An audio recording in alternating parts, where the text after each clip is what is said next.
Now, if I just tweak that question a little bit further, doctor, Malaysia is an interesting country. We are really, we have so much love for the people. We handhold them basically. So you see, we have I'm coming from economical stance. This kind of assistance, actually, to what degree we should give by not hurting the growth of the economy, bearing in mind that Malaysia is already having a lot of basic goods, right? Even before we go to any initiative, a lot of basic goods that is already under control price scenario, including eggs, cooking oils, rice, sugar, not to mention petrol, water, electricities, which are generally to many extent cheaper from some of our neighboring countries.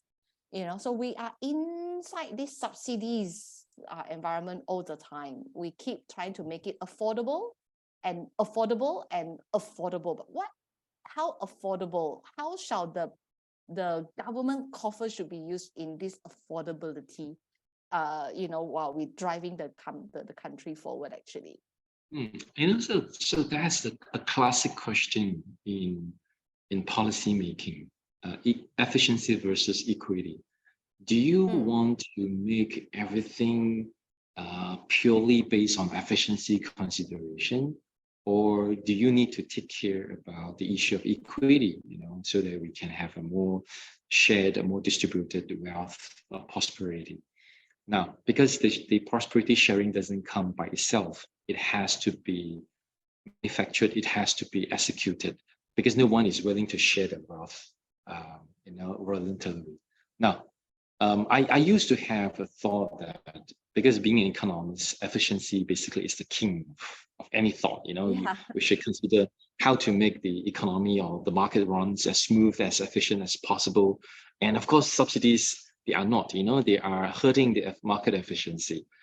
Now, but then I have a slightly different thought based on what happened last year. You imagine that without, let's say, petrol subsidy, where we can still enjoy 2.5 ringgit per liter. And without those subsidies, which means you are going to spend 4 ringgit and above per liter. And then who can bear that burden? We are not talking about B40, even M40, even T20, where every time, you want to fill up your petrol, and it's going to spend hundreds at least each time for more than 6 months last year. So that was something I believe it's unbearable, right, to many households. And therefore, petrol subsidy, let's say, however inefficient it is when it comes to execution because it's untargeted, but it did help the general households in that kind of extreme scenario.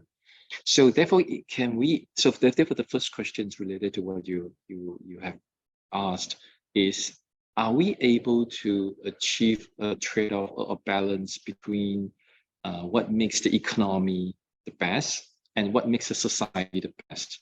So that's the first question. So when we have different can we have subsidies at the same time without hurting the market efficiency? Like, for example, because of the price ceiling for chicken, and that's the reason why we have shortage in eggs, in chicken, because when you have a rising in all the ingredients and price of materials, at the same time you cap the market price for the chickens, that is also unbearable for businessmen. How can you make profit from that? And who wants to run business that's that doesn't make money? So subsidies in that case, it hurts, right? So therefore, can we have subsidies that didn't hurt the market efficiency, market operation at the same time, that can also help easing our cost of living burden, not just for B40, but basically the B40 plus M40, to some extent the T20 as well. So that is something that I believe that it will be the major tone of policy making for this government in years to come. Because you probably have to have that kind of preparation that no matter this government is going to be more rakyat concerned. Not only because it is what Anwar sounds like. Not if you understand, if you follow his background on how he's rise from in politics. So Yeah. he rise from politics because of being, fighting for the poor families, for the poor agricultural farmers' families. And so that probably will be in the philosophy of the policy as well. And if you heard what he mentioned after being elected, and the couple months after that, then all the rhetoric is about how to help out the households. So that's something that we should get ourselves prepared. The only thing is that, like I said, can we have a better way to do it? If we, let's say, for example, I don't like the way that we hand out all the subsidies because we have too many subsidies. And Exactly. any Seen and not seen. yes, seen and not seen, administered by many different agencies and ministries. So I can understand why it was done that way in the past, because each ministry try to get as large the budget as they can. So no one is willing to cut their portion in the subsidies because that represent their budget. So can we have a different way of running the government where we are, let's say, for example, mission-based governing rather than ministry-based governing? So let's say my mission is to help out the poor. So then can I consolidate all different kind of subsidies into a more direct and simple one? And then so all different departments, all different ministries will sit down to run that mission, to achieve that mission. So, and therefore everything has to be cross ministers and then ministries, or they have to be cross ministries. And then, so that will make the what do you call the policy implementation more effective. But I know that to do that you need a strong political view to change a lot of different way of doing the business, because it involves our bureaucracy as well. How the bureaucratic system was run in the past will be run in that way as well in the future, unless you really have a strong political view to change a little bit the way we do the business. So yeah, that's how I see this subsidy. I'm no longer in the camp that my line is not stable. Am I back now? Am I back now? I can hear you. I can hear you well. Okay. Can everyone hear Dr. Wong well? If yes, then type a 333 sang sang sang. Stable all the time. All right. Okay. Excellent, excellent, excellent. Yeah. So that's my everyone is tip. focused on you right now. That's why. Right. Yeah. No one moves. Yeah. Okay.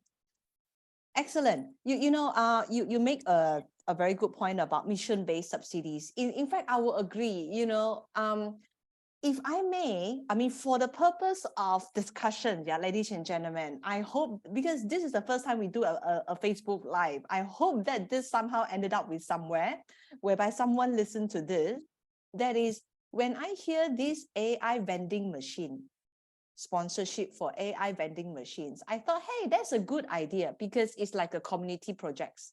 It's like a community projects that businesses can get into. So what Dr. Wong highlighted just now is a very good one if it can be extended to just an AI, whatever, the recycling vending machines, to actually let the businesses to also take part, but then they get tax deductions.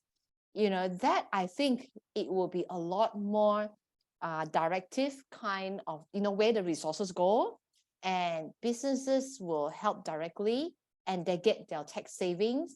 The government have that covered directly. It doesn't come from any form of anybody else's subsidies, because corporate citizen, any companies, they all wanted to contribute.